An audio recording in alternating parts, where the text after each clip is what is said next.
અને આ વિસ્તારમાં એવો મર્દા મર્દ વીર પુરુષ, જો આપણે ત્યાં છે ને જ્ઞાતિવાડા નતા, જ્ઞાતિવાદ નતા, આપણે ત્યાં જ્ઞાતિઓના ગૌરવ હતા ભલા માણસ. અને સાહિત્યકાર તરીકે અમારી ફરજ આવે, કલાકાર તરીકે અમારી ફરજ આવે કે જ્ઞાતિના વાડા ભૂલી જવાની વાત આવે, જ્ઞાતિના ગૌરવ લઈ આપણે 18 વરણ સત્ય સનાતન ધર્મ માટે કંઈક કરવા બેસીએ તો કોઈની ત્રેવડ નથી આપણા ધર્મ ઉપર ઊંચી આંખ કરી શકે ભલા માણસ. અને મારી અમે તો આ સમસ્ત ગામ સમસ્તનું આખું આયોજન છે, બધાએ ભાવથી અને પ્રેમથી મળી અને આ ઉજળું કાર્ય કર્યું છે. એમાં બાજુનું દેવળી તો બાપ આ દુનિયામાં કોણ અજાણ હોય. જ્યારે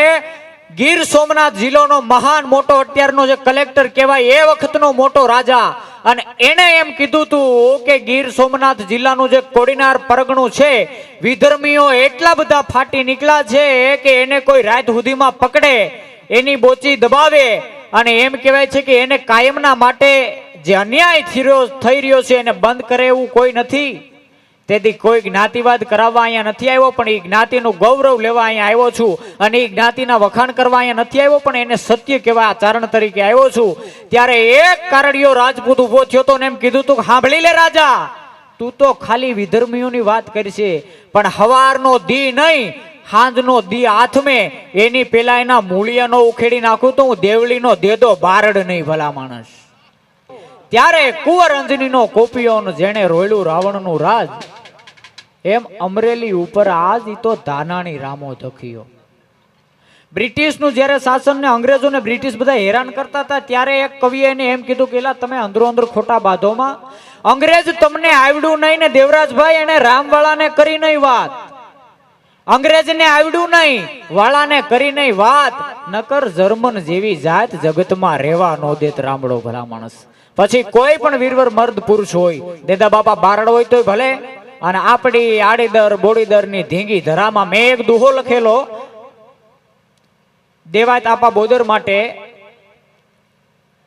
સાહેબ તાળીઓના ગડગડાટથી વધારો આપણે આ નાઘેરની ઓળખાણ જ ન હોતો, જે દેવાયત બોદર આહિર અહીંયા આડીદર બોડીદરના પાદરમાં ન હોત ને તો નાઘેર પરગણાને કદાચ કોઈ ઓળખતું પણ ન હોત સાહેબ. એટલા માટે ત્યારે હવે છેલ્લે જે મેં તમને અગાઉ કીધું તો આપણું આ નાઘેર જેના નામથી રૂડું લાગે એનો એક ખાલી દુહો કહી કે આપણી આ નાઘેરની ધીંગી ધરા છે ને એ કદાચ આડીદર બોડીદરના પાદરમાં એક આયરનો દીકરો નો આવ્યો હોત ને તો આ નાઘેરને કોઈ ઓળખત નહીં. ત્યારે મેં કીધું તું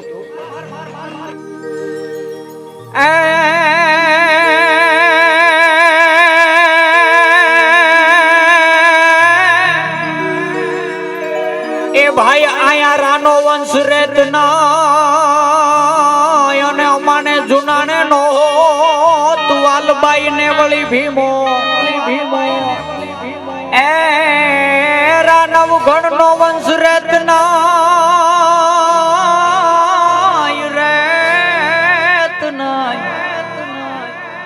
રાનો વંશ આયા રેત ના વળી નો હોતું વાલબાઈ ને ભીમો, પણ આફત નાય આયા આશરો આહિર તો એ તો આપડા નાઘેરની સુકાત ઈ સઘળી સીમો. આજ ઠેઠ જુનાણા થી લઈ ઠેઠ સોમનાથ થી લઈ ભાવનગર થી લઈ ને નાઘેર લીલી નાઘેર કહેવાતી હોય ને એના ઝાડવા હુકાઈ જાત જો આડીદર બોડીદર માં દેવાયત બોદર ન જન્મો હોત ને બાપ તો